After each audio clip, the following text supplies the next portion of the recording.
warahmatullahi wabarakatuh. Selamat pagi teman-teman. Kita ketemu lagi ya di titik balik perubahan. Kita jadi kucing kan pagi ini. Kita berdoa terlebih dahulu supaya apa yang kita dapat kira alien nih gimana? Bermanfaat dan kita mendapat pemahaman ya. Berdoa silakan. Rabbi zidna ilma warzuqna fahma bi rahmatika ya arhamar rahimin. Amin. Enggak bosan nonton aku terus kan? Ya ini kamu nakut-nakuti orang, tak kira kamu di Sandra Alien. Oke ya, kita lanjutkan kemarin. Bismillahirrahmanirrahim. Assalamualaikum warahmatullahi wabarakatuh. Selamat pagi. Bang Rustam nih udah sampai ya. Halo Bang Rustam, udah sampai Toli-Toli. Udah sampai Makassar ya. Ya. PSN itu mana ya? Oh Pasuruan ya. Baru lihat ini Pasuruan ya. Oke. Masih di Makassar, di rumah ortu ya. Salam buat keluarganya.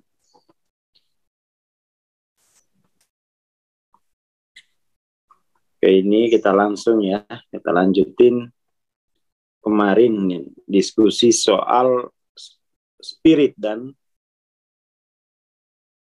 sains. Spirit dan sains. Jadi sekarang tuh saintis tuh lebih lah ya. Tidak bisa lagi dipandang sebelah mata. Ya, jadi bayangkan dia meneliti sel lalu ketemu akhirat itu. Dia langsung, oh ya ada kehidupan akhirat itu.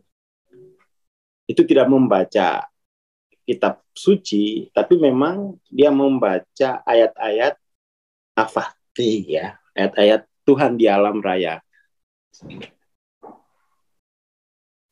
Ini nanti ada kawan terbang situ nanti. Oke ya, kita lanjut. Jadi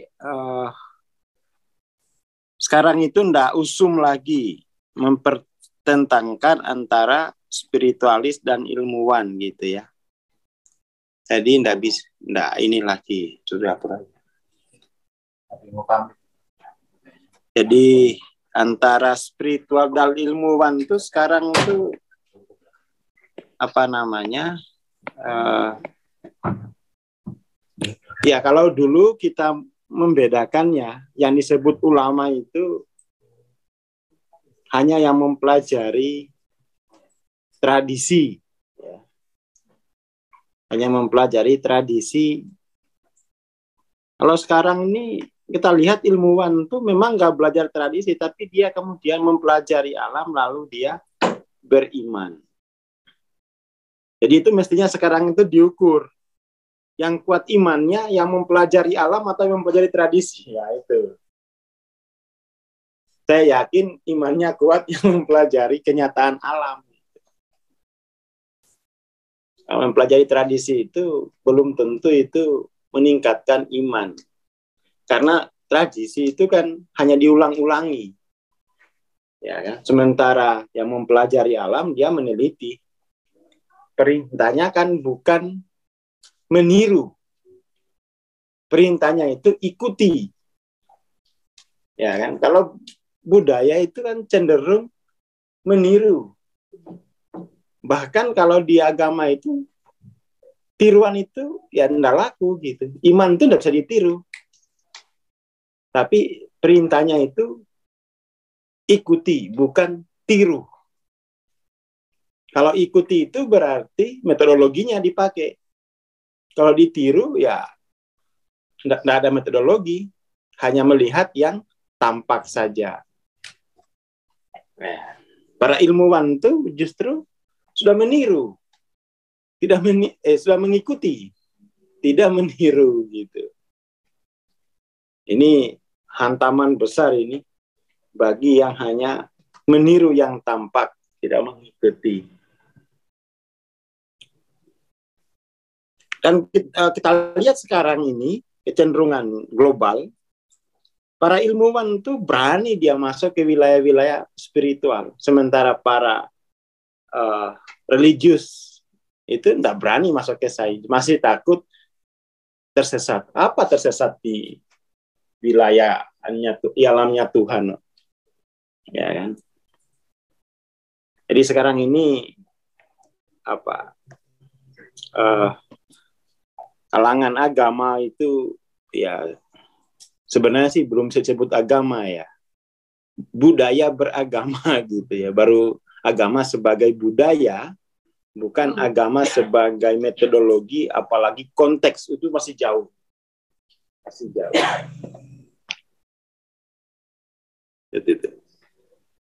Jadi baik ilmuwan maupun spiritualis itu hanya pendekatannya yang berbeda, hanya lewat cara masuknya berbeda. Mungkin satu pakai salto, satu pakai tiarap gitu ya. Ya hanya pendekatannya.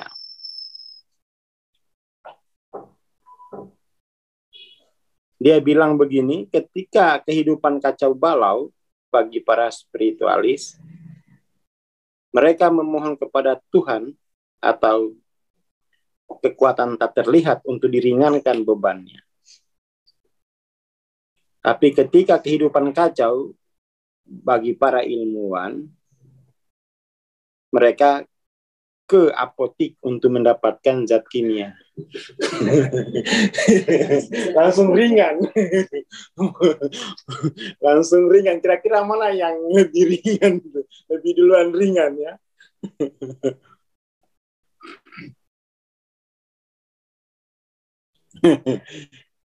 Satunya ke musola, satunya ke apotik.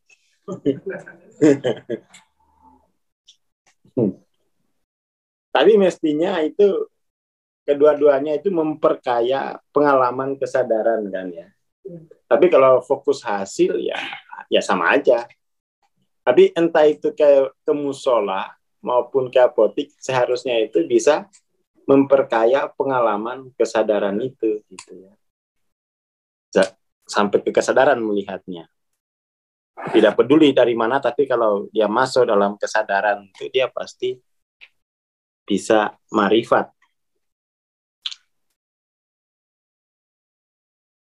Fakta bahwa prinsip-prinsip ilmiah membimbing saya, orang yang tidak sedang melakukan pencarian. Jadi ini orang yang meneliti alam itu dianggap bukan perjalanan spiritual, dianggap itu pekerjaan. Padahal sebenarnya ya enggak, tetap saja dia itu mencari. Ya, ya.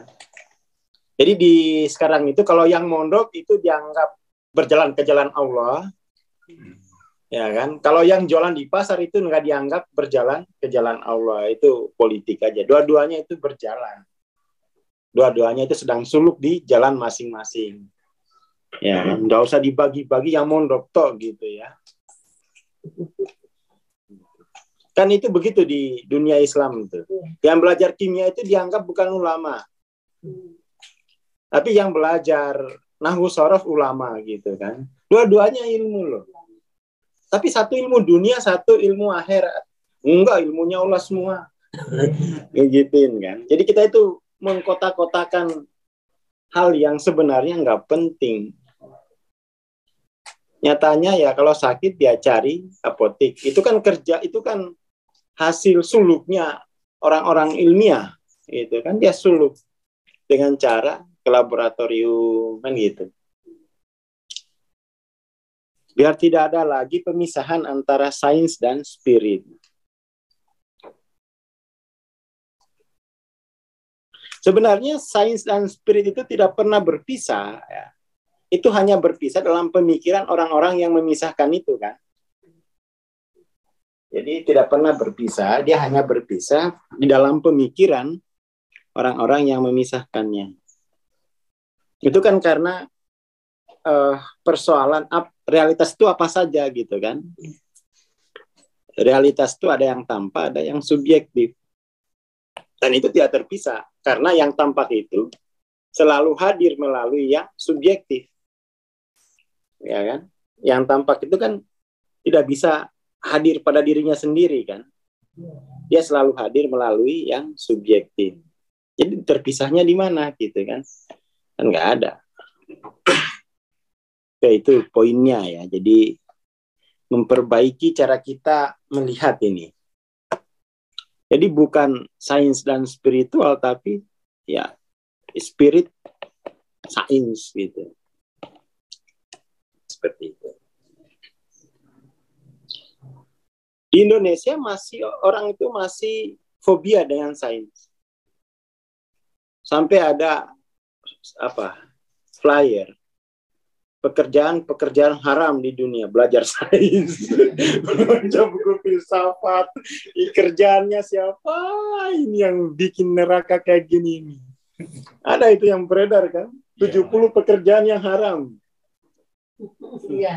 Versi golongan Islam tertentu, 1, belajar sains, guru apaan sih ini? Itu dari kelompok mana sih, malu-maluin aja. Ya, pemain musik, main bola, semua haram. Itu gimana dong? Nikah sama orang Jawa harus nikah sama orang Arab. Nah, Nabi nikah sama orang Arab. Oke, gitu pikirannya ya, kita ya jomblo selamanya ini. Orang Arab tidak cukup stok untuk memenuhi semua. Iya, harus Nabi istrinya orang Arab gitu ya. Oh ya udah cari orang Arab, habis orang Arab. Lucu-lucu itu orang-orang, aduh. Masa belajar sains masuk pekerjaan haram. Belajar filsafat haram, ya, matematika haram. Aduh, beredar itu ya. Gitu. Nggak ngerti saya itu, gimana kalau sampai itu mempermalukan Islam. Jadi Islam kayak katro banget ya. Nggak mengikuti perkembangan. Mungkin kalau dulu iya, di Barat itu kan dulu itu, tapi sains itu dulu dikuasai oleh ateis gitu kan. Dulu sebelum Indonesia merdeka, belum ada Indonesia berarti. Sekarang itu sains itu nggak dikuasai lagi ateis. Justru semakin sedikit yang ateis, semakin banyak yang beriman. Dia beriman. Nggak masuk agama dulu. Karena orang beragama belum tentu iman. Gitu. Kan cara beragamanya kan cara institusi aja, budaya. Saya nggak berani, orang ilmiah itu dia beriman. Iman apa? Nggak ada versi iman itu. Iman kepada Tuhan lah. Nggak ada versinya. Iman Kristen, iman Islam, nggak ada kayak gitu. Itu ilmu. Itu teologi. Kalau iman itu ya langsung aja gitu. Iya. Ngapain pakai versi-versi? Itu ilmunya. Versi ilmu. Berilmu versi ini. Tapi beriman versi ini. Tapi beriman itu bisa melalui apa saja. Kan gitu. Nah, sekarang terlihat tuh. Orang-orang ilmu, dulu belum ada laporan-laporan ilmuwan yang beriman. Sekarang itu mereka menceritakannya, dan saya lebih tertarik yang begitu daripada lewat proses dogmatis tanpa progresif. Jadi mereka itu awalnya progresif aja dulu, nggak usah ada dogma. Saya kok lebih indah melihat yang seperti itu, karena bosan dengan dogma ya. Saya ini termasuk yang berdogma tanpa progresif awalnya. Kalau kita lihat orang ilmuwan tuh dia tanpa dogma tapi bisa progresif sampai pada iman. Banyak itu sekarang itu yang baca buku-buku Barat. Kalau kita baca buku-buku ledakan itu di Barat tuh.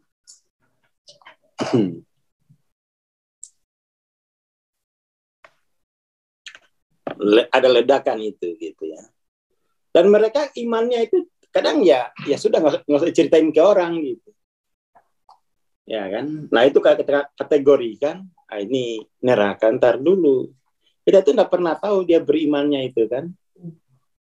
Ya kayak kita orang berilmuwan tuh ya, saya yakin dengan meneliti alam dia ketemu ini kok, dia tahu kenyataan. tahu kenyataan pasti itu dekat dengan kebenaran, kan gitu. Jadi ini kritik. Kita ini cenderung dogma tanpa progresif. Nggak apa-apa sebenarnya, dogma itu nggak apa-apa. Tapi harus progresif.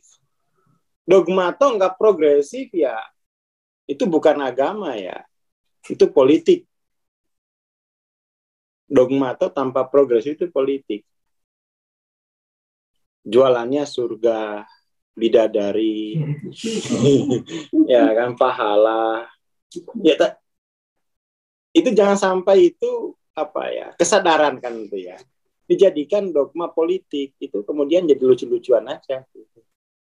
Akhirnya agama itu ya kayak barang dagangan gitu, padahal itu jalan pencerahan gitu ya. Ya ini penting. Jadi kita jangan menganggap Barat itu seperti Barat sebelum Indonesia merdeka. Enggak. Baca sejarah budaya Barat itu, ledakan spiritual itu setelah Perang Dunia Kedua, mereka udah kapok tidak beriman. Mulai tahun setelah Perang Dunia Kedua itulah banyak yang terkapar mati sia-sia gitu kan. Lalu mereka mencari solusi dan akhirnya mereka masuk ke wilayah spiritual. Dan itu mereka memasukinya dengan ilmu loh, bukan dengan dogma. Kita dogma tanpa progresif. Bukan dogma salah ya. Dogma jadi salah kalau titik. Harusnya dogma dan progresif. Karena sains juga itu awalnya dimulai dari dogma, tapi dia bergerak.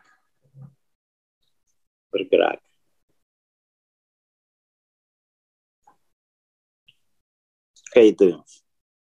Jadi sini mereka bilang sains terbaru membimbing kita ke satu pandangan dunia yang tidak berbeda dengan yang dijunjung oleh masyarakat dulu, bahwa di balik material itu ada spirit. Bayangin, sains sudah menemukan spirit. Bahkan menemukan, mengukur, bahkan sudah bisa mengelola. Ya kan? Seperti itu. Jadi sains sudah sampai di sana. Bahkan kalau kita lihat pembacaan kemarin ini, Bruce Lipton itu sudah punya pandangan dunia akhirat gitu ya. Tidak hanya pandangan dunia, tapi pandangan dunia akhirat. Dia tidak percaya kalau kehidupan ini hanya berhenti di sini. Ya, melihat enggak. Ada yang abadi. Ada yang abadi.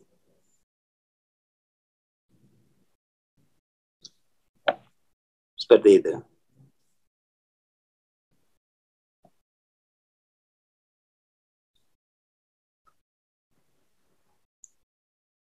Jadi dia membimbing ke situ.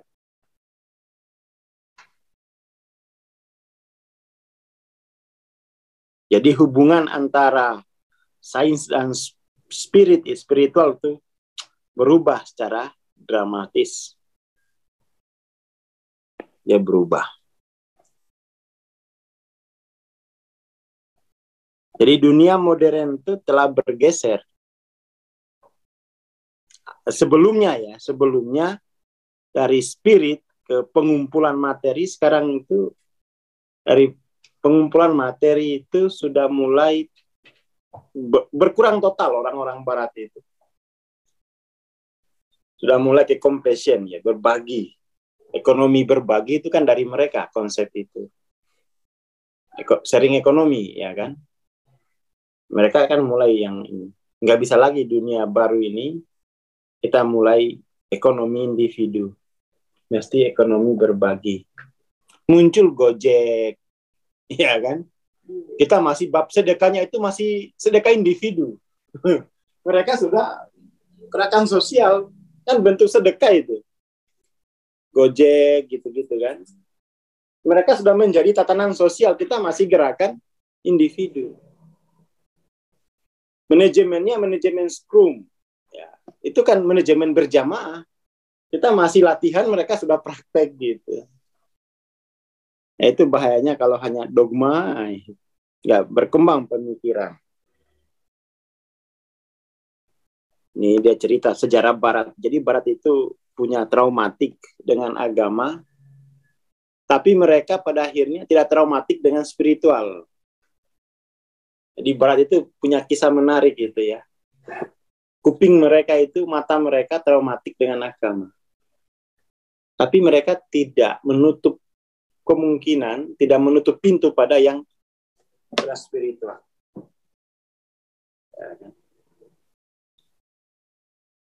Itu orang Barat ya. Menarik kalau kita baca perkembangan masyarakat Barat itu yang awalnya traumatik, tapi dia traumatik dengan agama, dengan institusi. Tidak traumatik dengan kenyataan spiritual. Kan kenyataan itu kan tidak bisa di apa-apain ya. Kenyataan. Dan mereka kemudian itu mengkritisi mbah-mbahnya sendiri. Kesalahan mbahnya itu ya dikritisi oleh cucu-cucunya gitu. Itu masyarakat Barat itu punya kemampuan autokritik. Ya kan? Punya kemampuan itu.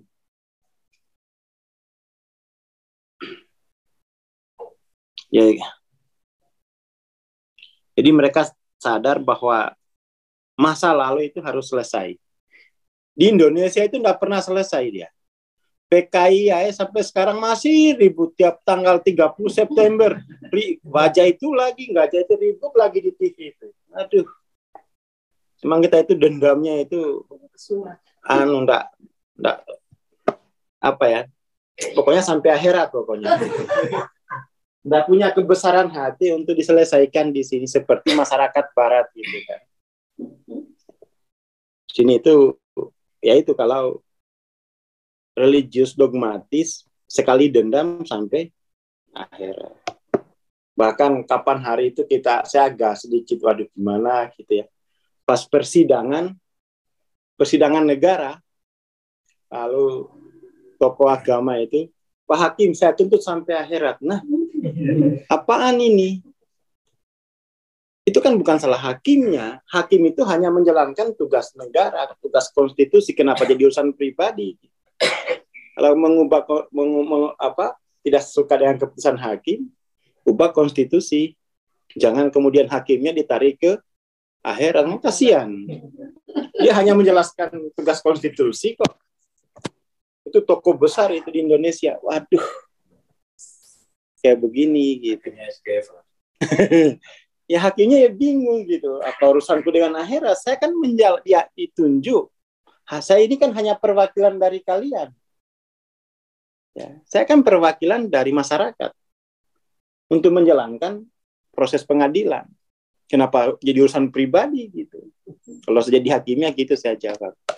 Ini kan saya begini ya karena ini kan hasil dari kalian sendiri. Saya hanya membacakan, bertugas menjalankan konstitusi, bukan kemauanku sendiri kan. Gaji nggak seberapa, urusan sampai akhirat. Gaji nggak seberapa, urusan sampai akhirat. Kan itu ya tokoh agama kita itu begitu itu gitu. Hal yang tampak sebenarnya memalukan diucapkan itu. Karena dia jelas dia bagian dari warga negara dan seluruh konstitusi itu kan produk yang dibuat sendiri oleh warga negara melalui wakilnya. Jadi kenapa jadi urusan pribadi gitu kan? Berarti kesadaran berwarganya belum tumbuh, masih urusan pribadi gitu. Wah ini, jadi sifat menakut-nakutinya kembali bangkit gitu ya. Menakut-nakuti dengan akhirat, menakut-nakuti dengan surga neraka gitu. Itu masih motivasinya masih kelihatan gitu. Akhirnya tidak objektif, tidak cerdas akhirnya.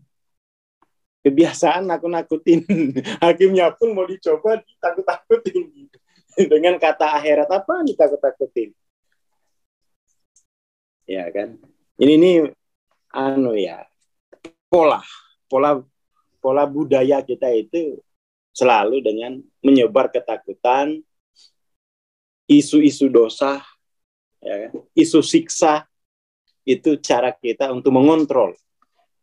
Ya, masih pakai cara di zamannya Romawi dulu. Zaman Romawi itu kan ngeri banget sejarahnya itu. Tahanan itu buat kalau pejabat-pejabat lagi gabut, yuk nonton sirkus. Para tawanan itu diadu sama binatang buas. Ya kayak gitu dulu. Zaman Romawi itu ngeri sekali. Mengerikan. Ada istilah Spartan gitu kan. Itu kan mengerikan sekali sejarahnya. Manusia diadu dengan binatang sampai mati. Diadu dengan sesama gitu ya. Hiburan para bangsawannya. Dulu kejam itu gitu ya. Jadi ini kita di Indonesia ya mesti progresif. Kita itu tidak punya traumatik sebenarnya. Jadi kita itu tidak cocok. Kita itu tidak punya traumatik dengan agama. Apa traumatik? Nggak ada traumatik apa-apa. Kecuali kelaparan. Nah, kita traumatik banyak sama kelaparan gitu ya. Itu saya juga ngalamin itu. Untung ada Indomie gitu ya. Kalau dalam kebudayaan itu kita ya ada traumatik dengan sains. Kita nggak mengerti cerita itu. Ya. Sekarang ini lagi banyak isu ini. Isu tentang pondok pesantren. Ya kan? Ini lama-lama itu orang traumatik dengan pondok pesantren. Iya. Terutama perempuan ya, santri itu menjadi tempat yang tidak aman. mulai isu. Nanti pasti traumatik budaya gitu. Karena dalam tahun ini berita nasional itu 2 kita tuh ya, yang Jawa Barat sama Jawa Timur. Jawa Tengah belum. Ya ini. Tapi memang yang tradisi pondok yang besar-besar itu di Jawa, di luar Jawa itu enggak. Nggak ada tradisi pondokannya kan. Sulawesi itu di kampungnya nggak ada pondok seperti besar di sini. Jadi itu budayanya berbeda.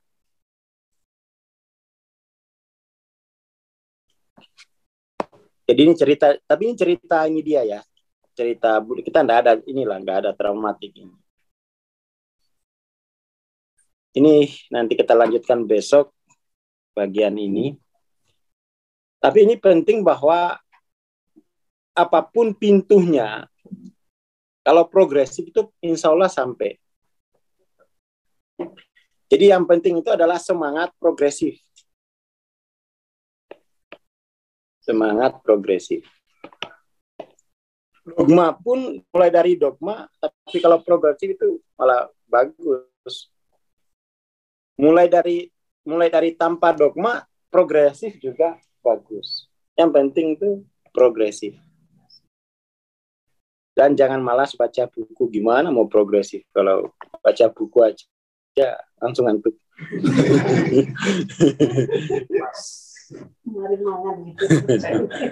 Ya. Ciri progresif itu membaca. Progresif itu membaca. Rajin membaca pasti progresif. Oke, itu ya. Terima kasih. Selamat pagi. Assalamualaikum warahmatullahi wabarakatuh. Waalaikumsalam warahmatullahi wabarakatuh. Terima kasih Bang Aswar. Terima kasih teman-teman. Kita ketemu besok. Senin insya Allah ya. Besok insya Allah libur kita Sabtu minggunya. Terima kasih. Ditunggu kelas berikutnya. Assalamualaikum warahmatullahi wabarakatuh. Selamat pagi.